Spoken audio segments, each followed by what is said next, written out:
Reputation. If I were to, because I don't know many of you at all, but let's say I just started interviewing you. Maybe I'd interview the people closest to you, your friends who are here with you today. And I ask them, tell me about David, if there's a David out there. Tell me about David, or whatever your name is. And I asked your wife, David, I asked your kids, I asked your friends, I asked people who worked about you. Tell me about his relationship with God. Tell me what he's like. Tell me about, who is this guy?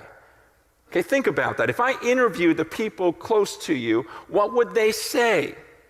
If I interviewed people in this church about you, what would they tell me? Okay, think about that. Some of the people in this church might say some very nice things about you, right? People in your Sunday school, people that have been on missions trips with you, people that were at the dinner table with you. Think about what they would tell me about you. What would they say? What's your reputation? And maybe Pastor John knows you, and I would ask Pastor John, tell me about this guy, what you know about him. Tell me about this woman, what you know about her. Think about the report I would get by interviewing those people. Okay, you got it in your mind? We have an idea of what they would say.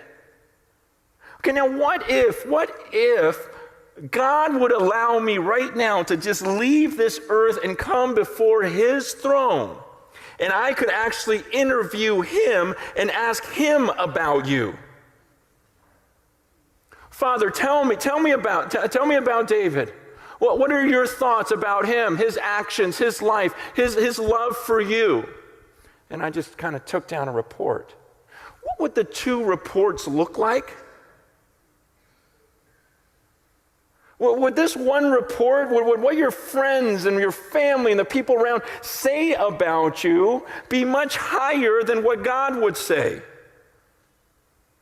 And if so, could it be that you've been more consumed about your reputation than you are about your character and who you really are before God? And you maybe purposefully, we can do this, right? Make ourselves sound better than we are to certain people and create a reputation for ourselves that may indeed be false when we stand before God. And we know it. And we know it. What God would say about us in many ways. And sure, sometimes we even deceive ourselves on that. But for the most part, we know, right? And that's what he says to these people. And the verse is very dear to me because I now have a reputation. And I want my life to match up. I don't want at the end God to say, wow, that's good. Ooh, Mr. Crazy Love. You know? But for Jesus to confess my name and say, no, Francis, he loved me. He loved me.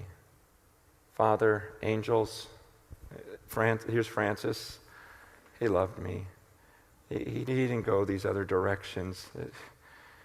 He lived it out. Isn't that what you would love to hear from the voice of Jesus? That's what we're after. And so if it comes across me just going, wow, this guy doesn't even know me, he's getting in my face already, it's because I want that for you. I mean, what a silliness. There's such a silliness to fake when something so big is on the line. Something so grand is on the line. I sometimes just tell people, I go, why would you fake? Take it to the end. Take it to the very end. You fooled everyone. That's great. And so you die and you go to hell and you think, yeah, but everyone thinks I'm in heaven. That's your goal? How long is that joy going to last?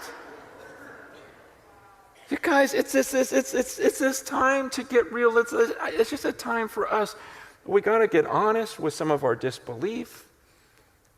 Be honest with our fear of surrender. To be honest with some of the concern we have of the incongruency of what we see in New Testament Christianity and what we see in our own lives.